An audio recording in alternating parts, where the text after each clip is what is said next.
Who says the offseason has to be boring? We have news from IndyCar, NASCAR, and even IMSA to talk about in a special edition, a special Tuesday edition of This Week in Racing. Let's get into it because there is a lot to discuss. And I know it's a bit of a meme now, but we start out with some bad NASCAR news. Roush Fenway Racing is reportedly closing down their Xfinity team. This comes on the heels of a certain big pharmaceutical company pulling out their sponsorship of driver Ryan Reed, but they also had some serious problems this year with crash damage, particularly from car 60. That was an incredible meme throughout the season.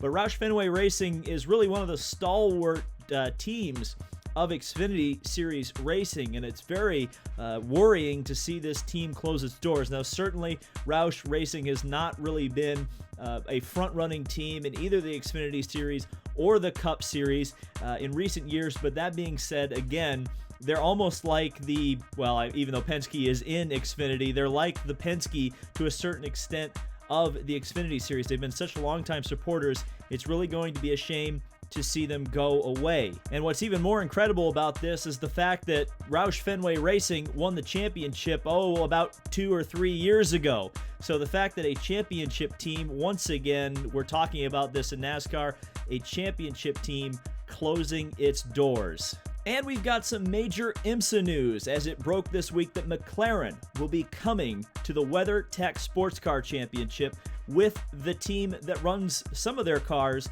in the Continental Series, Compass Racing. They will be bringing the brand new 720S GT3.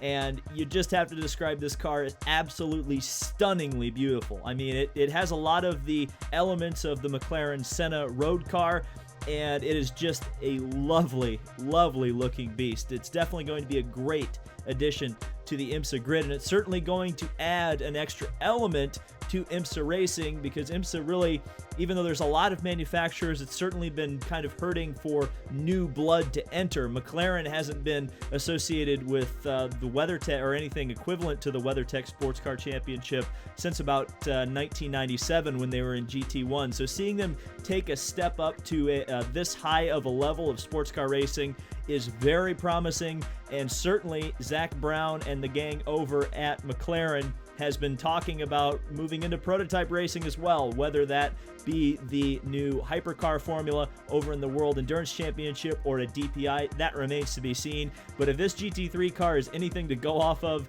McLaren is a welcome addition to the IMSA ranks. But the McLaren-centric news doesn't stop there. It was announced that McLaren will be running Chevrolet engines at this year's Indianapolis 500. That means Fernando Alonso will have a Chevy engine in the back of his Dallara. Now, of course, that's not really a surprise. It was originally reported by racefans.net as soon as the Cadillac story broke with Alonso racing for Wayne Taylor Racing at the Rolex 24, and that seems to confirm this, which also opens the door to potential NASCAR races, potential supercars races, and some of the other events that General Motors participates in. Certainly, he's gotten on their good side very quickly. And this is very, very interesting, especially considering what happened with Fernando Alonso 2 years ago at the Indianapolis 500 with an engine failure for Honda. Now remember, at that time, Honda was the dominant package at Indianapolis. Their aero kit was the strongest, as well as their engine. Well, in the 2 years since then, the tide seems to have turned a bit. There's a new universal aero kit, one aerodynamic package across both the manufacturers, Honda and Chevrolet. And what we saw this year at the Indianapolis 500 was complete Chevrolet domination with this particular aero package. In qualifying, they swept the first 4 positions on the starting grid. And get this, they led 80% of the laps in the Indianapolis 500. And the 3 drivers who led the most laps in the race were Chevrolet powered, that being Will Power, Tony Kanaan, and Ed Carpenter. So you've got a very dominant package here for Fernando Alonso, assuming that things stay relatively the same, and I would expect they would, because this particular package isn't going to change much between the last year's Indianapolis 500 and this year's. Now, there is some potential that there could be more downforce added to the cars for next year. They were already experimenting with that at Pocono. But even at Pocono, despite the fact that Alexander Rossi ran away from it, the Chevrolet still looked very strong. Now, the question is going to be whether or not McLaren is able to get a handle on a new program. This is going to be their program, apparently. Now, there's a lot of speculation that they may end up partnering with a team a la what they did with Andretti in 2017.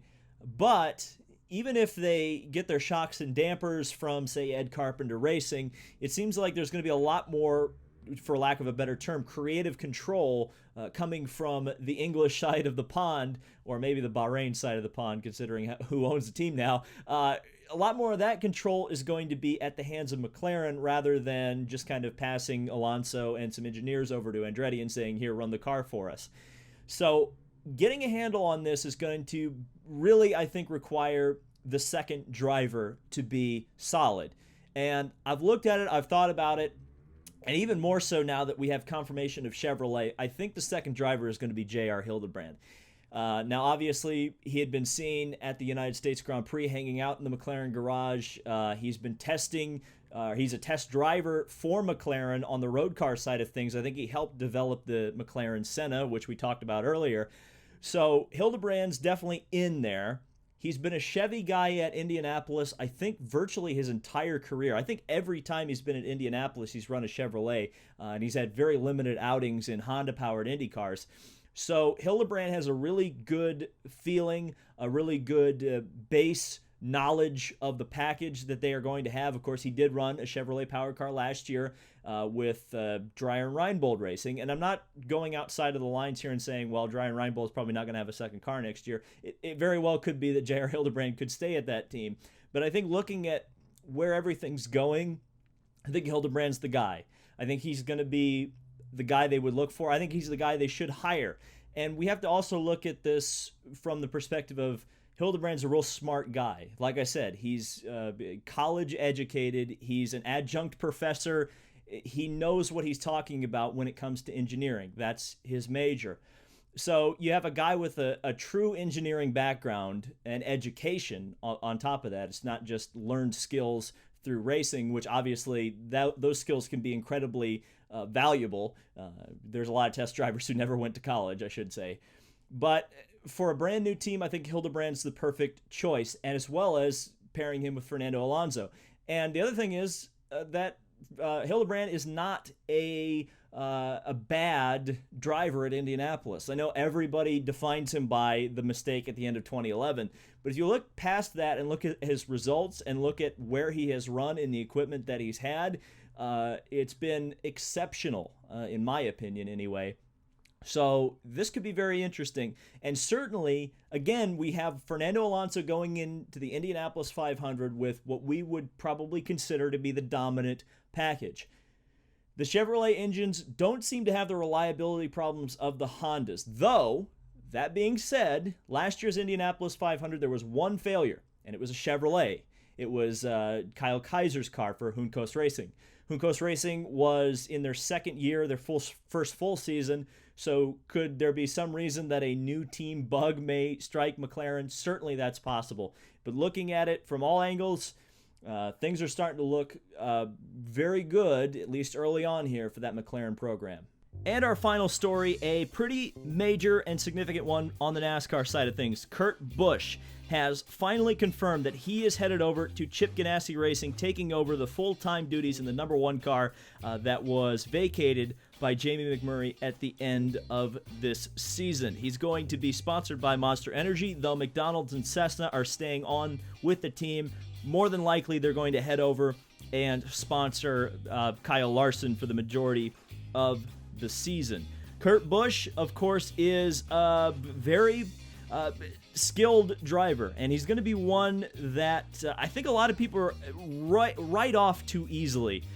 As we've seen, Kurt Busch can kind of play up to equipment. So if the equipment isn't as good, Kurt Busch will make up the difference. So this is a pretty major, significant get.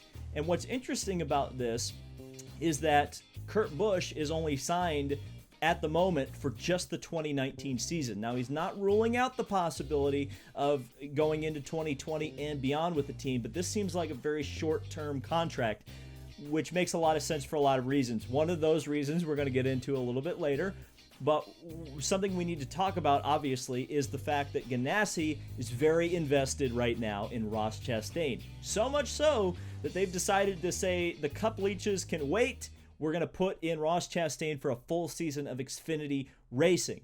So what you have, assuming Roush Chastain is who we think he is, and I think that is a definite possibility, is that Roush Chastain is a superstar in the making.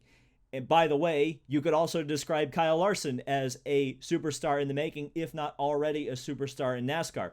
So Ganassi, assuming he can hold on to Larson as well, has a two-pronged attack that will lead well into the future for his NASCAR program. And that's something that a lot of people, they kind of rag on Chip's NASCAR program from time to time. I think a lot of people don't give it as much credit. Sometimes deservedly so, I would say. Sometimes they underperform given what they have, certainly on the driver's side of things. But it seems like Chip has got a really, really solid foundation going forward, and that leads to Kurt Busch. Kurt Busch, again, is a guy who plays up in equipment, and he's a guy who performs at a very high level in big events. Just look at the Daytona 500 a couple years ago, and certainly he also won the first chase in NASCAR history. So he's a quick adapter. He knows how to get things done.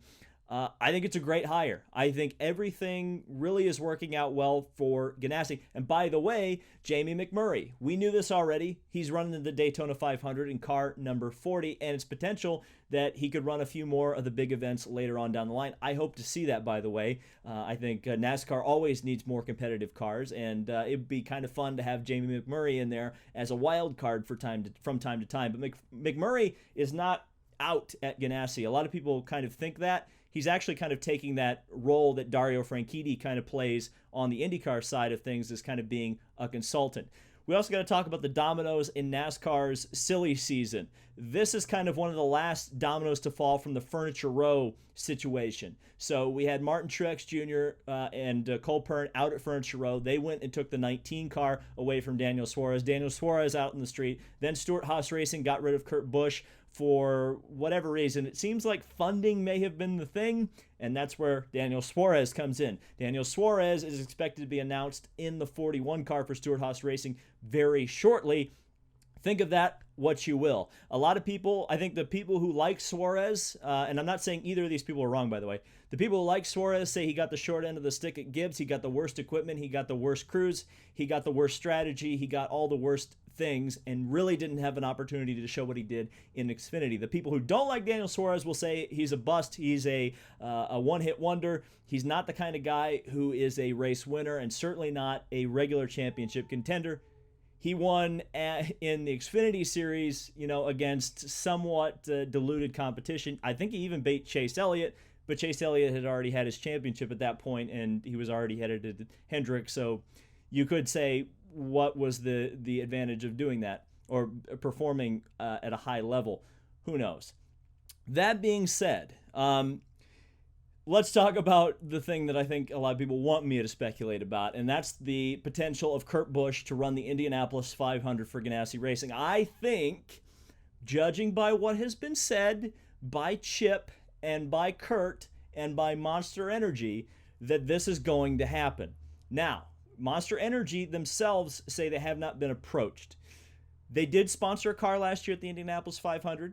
I guess they sponsored a driver. They sponsored Connor Daly. So they have been associated. They also are an associate sponsor with Graham Rahal. So they've got their foot in the door at the Indianapolis 500. But I think that it's almost certain that this was discussed at the contract meeting, and they know what's going to happen. At least they have a plan to get Kurt Busch to do the double at the Indianapolis 500. Why is that? Well, it's simply because Chip has not slammed the door on it. You look at some of the drivers that have kind of talked about running with Ganassi in the past. Kyle Larson is kind of the big example. Chip was pretty quickly up front and said, no, Kyle's not doing the Indy 500. Same with Danica Patrick last year. Chip was pretty quick to slam the door shut on that. He said, I don't really want her on my team. Get to Kurt Busch, and Chip is saying the possibilities are open. Chip is not generally the kind of guy who makes that kind of a claim if it's not going to happen. I believe it's going to happen.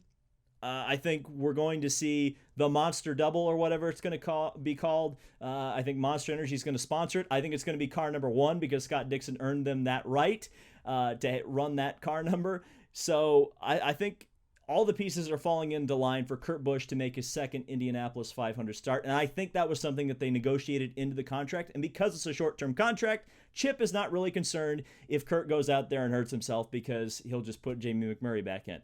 That's the long and the short of it on that one. So that was this, I guess it's kind of this weekend in racing, even though it's kind of an early this week in racing. I'm going to be at the Performance Racing Industry Show this week in Indianapolis, Indiana. So the content's going to be a little bit weird this week. I'm still going to be putting up some videos. I'm hoping to do This Week in Racing on the road, so stay tuned for that. And if you see me at the show, say hi. So thank you guys so much for watching. This has been David Land on YouTube. Subscribe for more motorsport content, and we'll see you in the next video.